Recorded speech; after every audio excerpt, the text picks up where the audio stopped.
saya Mulniwati NIM 180502097 sebagai pemateri pertama akan menjelaskan mengenai apa itu Forex Bank Account Reporting.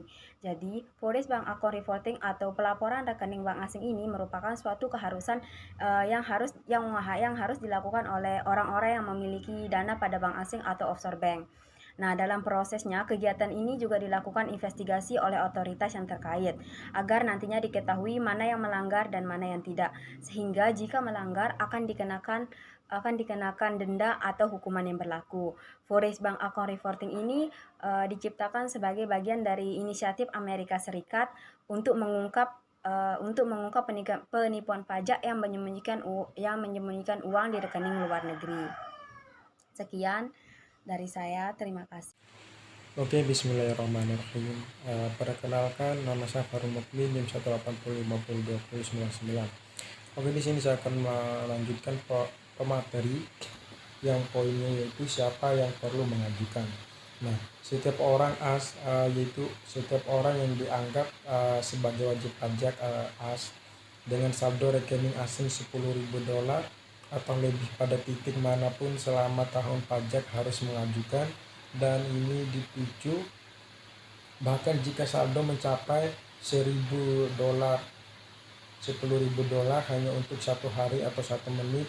Ambang juga merupakan jumlah gabungan, dalam artian jika Anda memiliki beberapa akun, saldo total dari semua akun Anda yang akan memicu persyaratan pengajuan. Jadi jika Anda berpikir bahwa menyimpan $4.000 dari satu akun dan $7.000 dari akun yang lainnya, akan memungkinkan Anda untuk menghindari pengarsipan, pengarsipan. Oke, lanjut. FBAR juga berlaku bagi mereka yang hanya memiliki otoritas penandatanganan atas rekening di luar negeri. Itu penting untuk diingat karena akun tidak harus akun Anda. Otoritas tanda tangan berarti otoritas individu untuk mengontrol disposisi keuangan, dana, atau aset lain yang disimpan dalam akun keuangan dengan komunikasi langsung ke lembaga tempat akun keuangan tersebut dikelola. Jadi misalkan jika Anda adalah penanda tangan di salah satu rekening bank perusahaan Anda, akun ini harus dilaporkan di formulir FBAR Anda. Mungkin sekian. Assalamualaikum warahmatullahi wabarakatuh. Saya Ardita Niti Putri, NIM 180502100, dan di sini saya akan menyampaikan materi selanjutnya tentang tujuan FBIR. Pada dasarnya, menurut historisnya, FBIR ini diberikan kewenangan umum oleh Menteri Keuangan untuk meminta orang pihak Amerika untuk menyimpan catatan dan laporan file transaksi mereka dengan lembaga keuangan asing, yang dimana persyaratan pengajuan spesifik FBIR terkandung dalam peraturan untuk Undang-Undang Kerahasiaan Bank. Selanjutnya, tujuan FBIR diperlukan karena lembaga keuangan asing mungkin tidak tunduk pada persyaratan pelaporan yang sama dengan lembaga keuangan domestik. Tujuan FBIR yang dibentuk adalah sebagai alat untuk membantu pemerintah Amerika Serikat mengidentifikasi orang-orang yang mungkin menggunakan akun keuangan asing untuk menghindari hukum Amerika Serikat.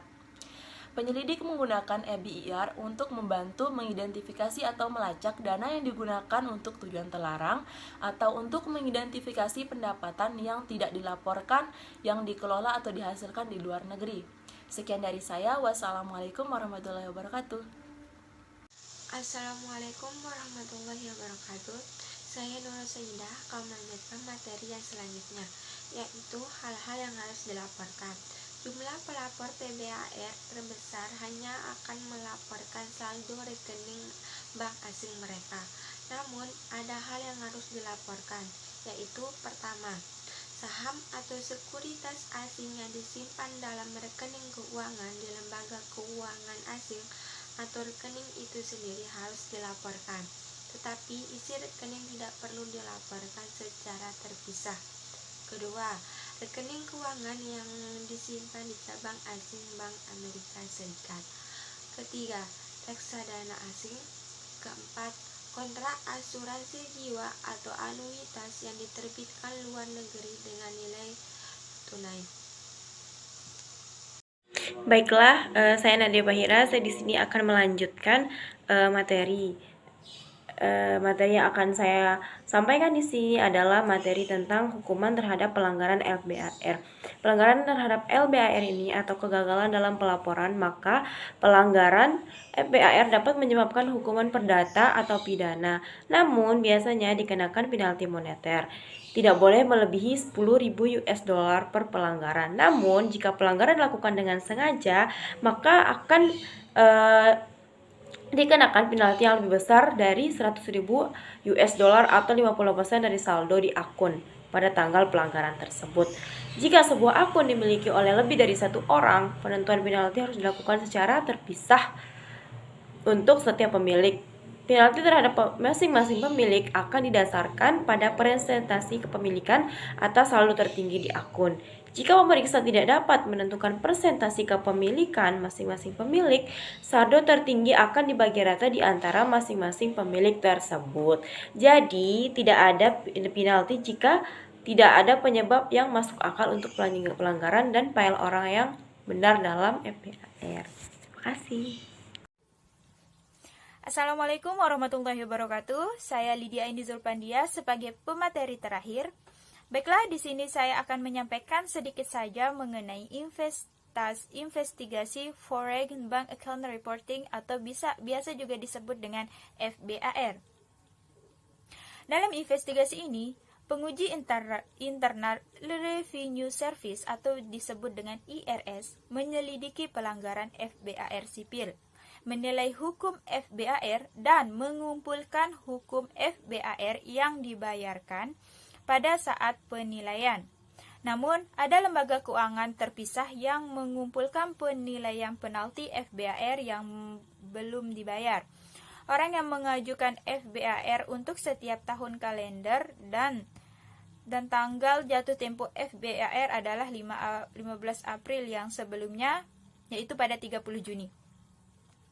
Setelah tahun pelaporan, investigasi oleh IRS dalam pelanggaran FBAR ini setidaknya ditemukan dengan 3 cara, yaitu dengan cara pertama, IRS menerima informasi dari lembaga asing. Yang kedua, pajak kembali menyatakan atau menyiratkan sumber pendapatan asing dan ada tidak sesuai FBAR filing. Yang ketiga, sebuah informasi kembali menyatakan atau menyiratkan sumber pendapatan asing dan tidak ada yang sesuai FBAR filing, dan kemudian IRS akan menyelidiki jika ada potensi pelanggaran yang mencakup beberapa hal, yaitu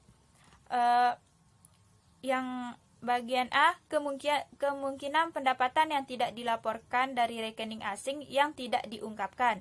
Kemudian yang B, pajak karena kegiatan yang berhubungan dengan rekening asing yang tidak diungkapkan. Dan yang terakhir, bagian C, kegagalan untuk mengajukan informasi kembali terkait dengan entitas yang memiliki atau transaksi yang muncul di akun asing yang tidak diungkapkan. Baiklah, sekian dari saya. Assalamualaikum warahmatullahi wabarakatuh.